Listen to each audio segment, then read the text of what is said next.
caché, eh bien je dis le fait qu'il soit caché communique, parle, on parle de lui comme un lieu caché. Et ça contribue à son image, à votre détriment ou à votre avantage, mais vous ne pouvez pas faire que vous ne communiquiez pas. Si vous dites « je ne dirai rien ce soir », je vais à la réunion, mais j'en ai marre de me faire engueuler, j'en ai marre de cartonner avec machin, je ne dirai rien. Comme ça, on ne pourra pas me dire que j'en fais trop, que je me ramène ma fraise tout le temps, je ne dis rien. Eh bien, si vous faites ça, vous allez voir ce qui va se passer. C'est que dans la réunion, il va y avoir quelqu'un qui va vous dire à un moment, écoute, j'aimerais bien que tu le dises. Parce que de passer la soirée comme ça, à me regarder, à ne rien dire, je trouve que c'est encore pire. Et hop, vous allez dire, qu'est-ce que j'ai dit? Qu'est-ce que j'ai fait? Moi, j'avais rien dit ce soir. Et hop, c'est de la... Le fait de ne pas dire, et si vous dites, bon, très bien, je parle, je me fais engueuler, je ne parle pas, on m'engueule. La prochaine fois, je ne viens pas. Et quand vous laissez votre chaise, vous allez voir, tous les gens du groupe vont dire, ouais, mais t'as vu? Il n'est pas venu. Et alors là, le psychodrame peut démarrer. Oui, il n'est pas venu parce que la dernière fois, t'as vu ce que t'as dit? Et moi, je pense qu'il est blessé, là, maintenant, tu vois? Et alors, ça y est, je commence à rentrer dans le chou de mon collègue pour lui dire que peut-être qu'il a blessé celui qui n'est pas là et que peut-être que même il décompense et que s'il fait par hasard une tentative, eh bien, tu en porteras la responsabilité. Et on rentre dans un psychodrame. C'est-à-dire que le fait de ne... On ne peut pas ne rien dire. C'est terrible, ça. On ne peut pas ne rien dire. Toi, quoi que nous fassions, nous disons. Donc, on est obligé de prendre cette dimension en compte et d'essayer de comprendre et de maîtriser, pour autant qu'on puisse le faire, notre communication. Ça, c'est terrible. Que vous mettiez des sous dans la communication, que vous n'en mettiez pas, vous dites quelque chose. Et les gens vous prêteront un discours. On ne peut pas sortir de là. Ça, c'est vraiment important de se le rappeler. Ça veut dire que c'est vraiment important. Deuxième chose, tout est communication. C'est lié au premier. Tout est communication. Et communication, la tête que j'ai, les fringues que je porte, le lieu où je parle, le ton de ma voix, tout est communication. Et dans un centre social, et communication, la personne qui est derrière la banque d'accueil, et communication, le mur, les WC, tout est communication. La façade, la terrasse, l'endroit où on se parle, tout est communication. C'est à maîtriser. Alors donc, il y a le verbal. Ça, à la limite, c'est le plus facile dans la communication. Le verbal, c'est ce que je dis. Tant que Alzheimer ne m'a pas complètement bouffé les neurones, je peux à peu près maîtriser ce que je dis. C'est assez facile, ça. Mais le reste, c'est plus compliqué. Il y a le paraverbal. Le paraverbal, c'est le ton de ma voix, c'est ma prononciation, c'est mon débit, c'est si je parle haut, si je parle bas, si je parle dans les aigus, dans les graves, si je zozote ou machin. Ça, c'est du paraverbal. Et ça, c'est très important. Au téléphone, c'est déterminant. Vous avez remarqué au téléphone, le ton de la voix, ça dit tout. Ça dit si vous avez envie de parler à la personne ou si vous n'avez qu'une envie, c'est de raccrocher. Si vous avez le sentiment de déranger ou si vous avez le sentiment d'être accueilli. Ça dit tout.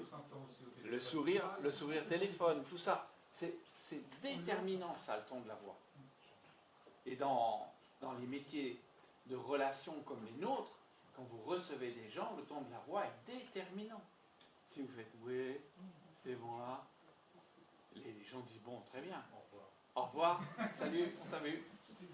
Et puis, il y a tout ce qu'on appelle le non-verbal. Alors, le non-verbal, c'est les gestes, les attitudes, les regards, et puis, dans le cadre, le problème qui nous intéresse, c'est tout l'environnement. Tout ça, c'est le non-verbal. Donc, avoir la maîtrise du verbal, du paraverbal et du non-verbal, c'est compliqué. Et quand on sait, en communication orale, que 70 à 80% du message est passé dans le paraverbal et non-verbal, et pas dans le verbal, 70 à 80%. Il faut que ça nous oblige à être modeste. Hein. Quand on se dit qu'on veut faire passer quelque chose, il faut être modeste. Il faut savoir quels sont les 10% que je veux faire passer. Quelle est l'idée clé que je veux. Tout le reste, je le chante. C'est valable pour moi, et moi, ce que je voudrais vous faire passer, c'est qu'on ne peut pas ne pas communiquer. Si vous partez avec ça ce soir, vous avez compris. Bon, alors, où c'est compliqué, c'est que chacun d'entre nous, on a sa carte du monde. Alors, vous connaissez cette histoire, la carte du monde, c'est la représentation des choses. Et la carte n'est pas le territoire, c'est-à-dire que la carte n'est pas la réalité. La carte, c'est ma représentation de la réalité. Quand je vous demande quelles sont vos attentes, c'est une façon d'aller interroger votre représentation du monde. Comment vous vivez cette soirée? Comment vous vivez ce parcours de communication qu'on a fait avec Gérard? Comment vous imaginez ça? Et quelle idée vous vous en faites? Bon, c'est important pour moi d'avoir cette idée. Mais quand les gens rentrent dans le centre social, ils ont une carte du monde, ils ont une représentation de l'affaire. Hein. Et cette représentation, comment ils vont la faire? Elle s'est faite par toute leur histoire, bon, ça leur appartient. Mais cette représentation, nous y tenons. Et nous, les êtres humains, nous n'avons qu'une envie, c'est d'avoir la confirmation que nous avons raison. Moi, plus je vieillis, et plus je m'aperçois que c'est une des clés pour comprendre le fonctionnement des gens, c'est d'arriver à leur faire dire, c'est que les gens veulent avoir le dernier mot, avoir raison de penser ce qu'ils pensent. Et vous savez, quand on voit ce qu'on pense, quand on voit ce qu'on voit, quand on entend ce qu'on entend, on se dit qu'on a raison de penser ce qu'on pense. Ça paraît débile, mais en fait, c'est ça. Ce que je veux, c'est que ce que je vis me dise que ma représentation du monde est juste. Et je prends l'exemple, quelqu'un qui aurait du centre social, une représentation, le centre social, c'est uniquement un truc pour les pauvres et les nécessiteux. C'est un lieu commun, c'est une idée que beaucoup de gens ont des centres sociaux. Vous vous dites, moi je ne veux pas que le centre social ait cette image qui lui colle à la peau, c'est pas Emmaüs, ça c'est ouvert à tout l'ensemble de la population.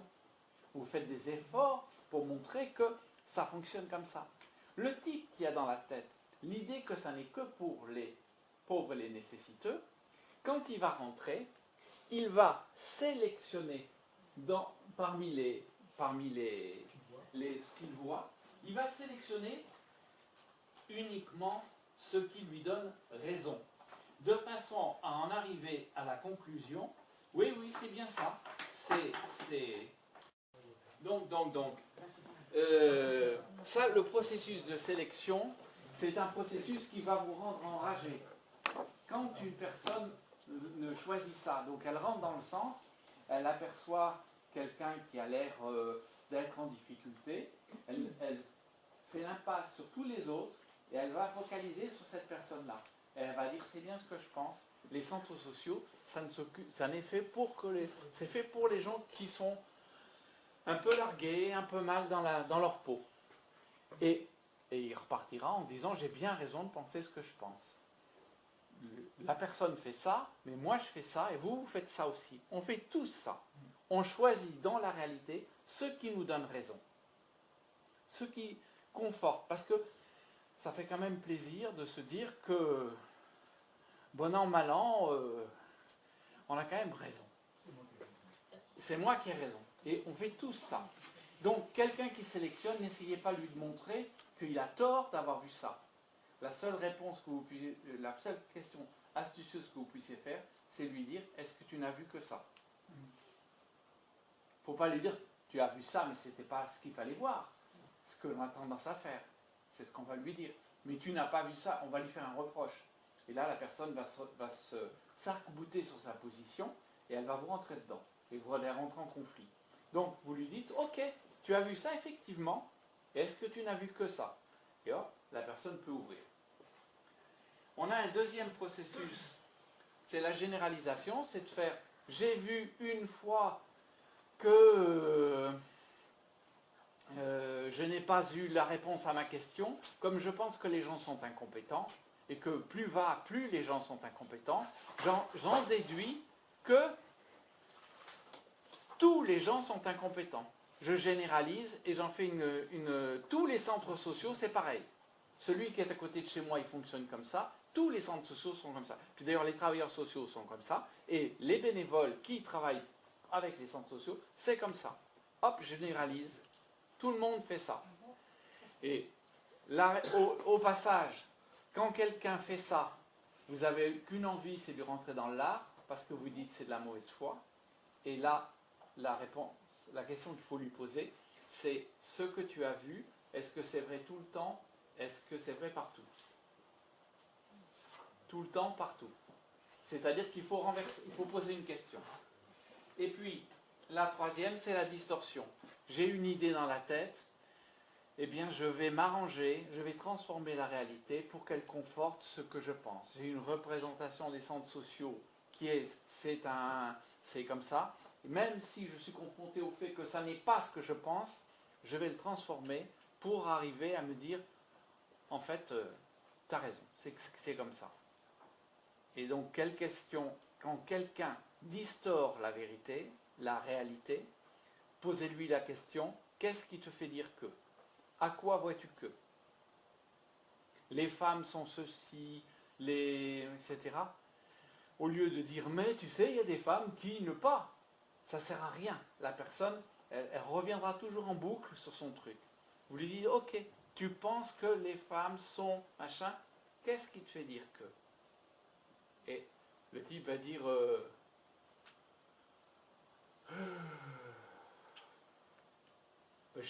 oui, enfin, et puis, vous voyez, le simple fait qu'il fasse ça, tac, il commence à bouger dans sa tête.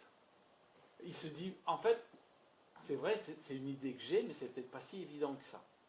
Bon, voilà, ça c'est des choses importantes sur la communication que je tenais à vous dire, parce que ça va rentrer dans notre sujet.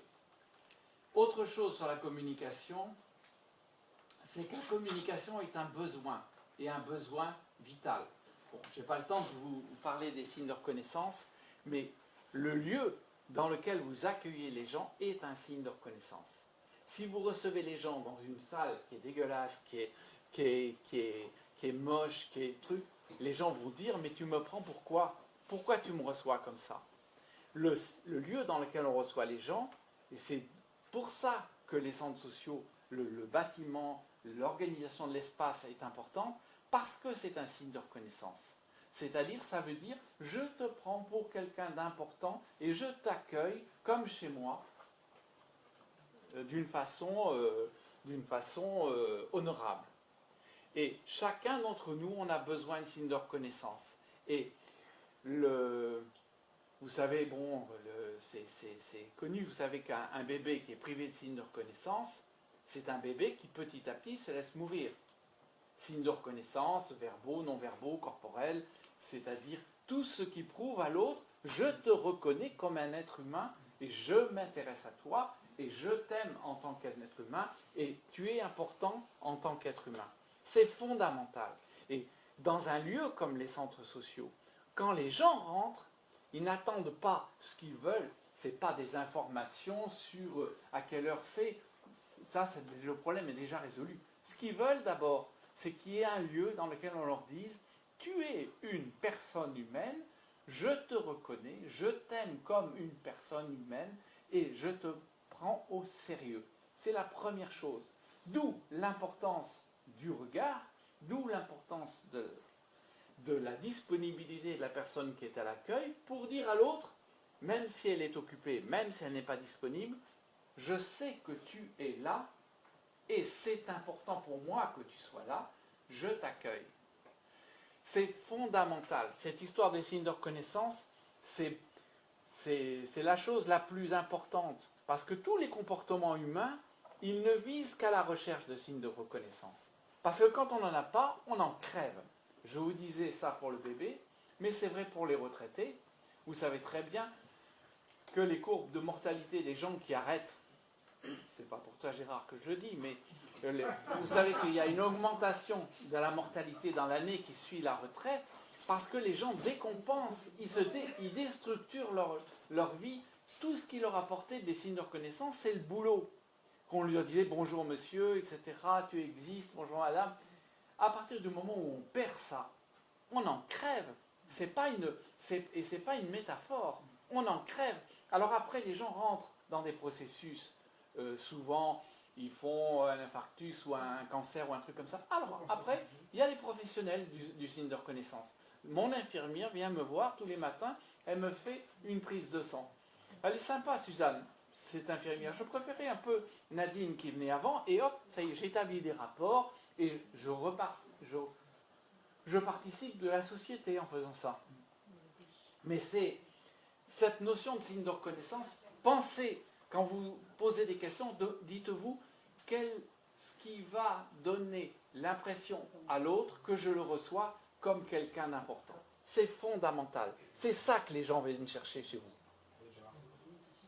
Alors ça me fait penser à une chose, je ne sais pas si ça élargit peut-être trop le sujet, mais ça me fait penser à la question de qu'est-ce que c'est un accueil de qualité? Ben oui, mais bien sûr, un accueil de qualité, c'est un accueil qui rassure la personne sur le fait qu'elle est accueillie. Et puis, si on veut aller un peu plus loin, vous savez que cette histoire d'accueil, c'est une situation fondamentale pour l'être humain, l'accueil. Et que une personne qui est en difficulté, une personne qui dans sa vie n'a pas été accueillie. Elle n'a pas été accueillie dans sa famille, elle était le petit frère qu'on n'attendait pas, la petite sœur dans l'histoire personnelle. Eh bien, quand la personne rentre dans une situation nouvelle, elle peut avoir 20 ans, 30 ans, 50 ans, 60 ans, 70 ans, c'est pareil. Elle rentre dans cette situation et personne ne bouge. Elle rentre dans cette salle, personne ne la regarde, personne n'y prête attention. Qu'est-ce qui se passe? La personne est confrontée à cette privation de signe de reconnaissance, et cette privation de connaissance réactualise cette blessure ancienne qui n'est jamais guérie. Et la personne, à ce moment-là, va vivre cet incident tout à fait banal qui est on ne m'a pas fait attention à moi quand je suis rentré dans la salle. Sauf que si elle a une blessure comme ça derrière, ça réactualise ça. Et la personne, elle va être mal, et sévèrement mal. La situation d'accueil, c'est une situation fondamentale, mais au sens propre du terme pour l'être humain. On a besoin d'être accueilli, d'être rassuré, même si on est vieux, chenu et tout, cette blessure-là, elle se réactualise. Et les gens que vous avez, c'est des gens très souvent, ça c'est ma croyance, qui sont des blessés, des gens qui n'ont pas été accueillis. Ils sont socialement, ils ne se sentent pas accueillis. Dans leur histoire, ils n'ont probablement pas été accueillis. Et donc, qu'est-ce qu'ils cherchent? C'est quelqu'un qui leur dise « Je t'accueille, tu es chez toi, tu peux t'installer, tu peux faire le truc. » C'est basique.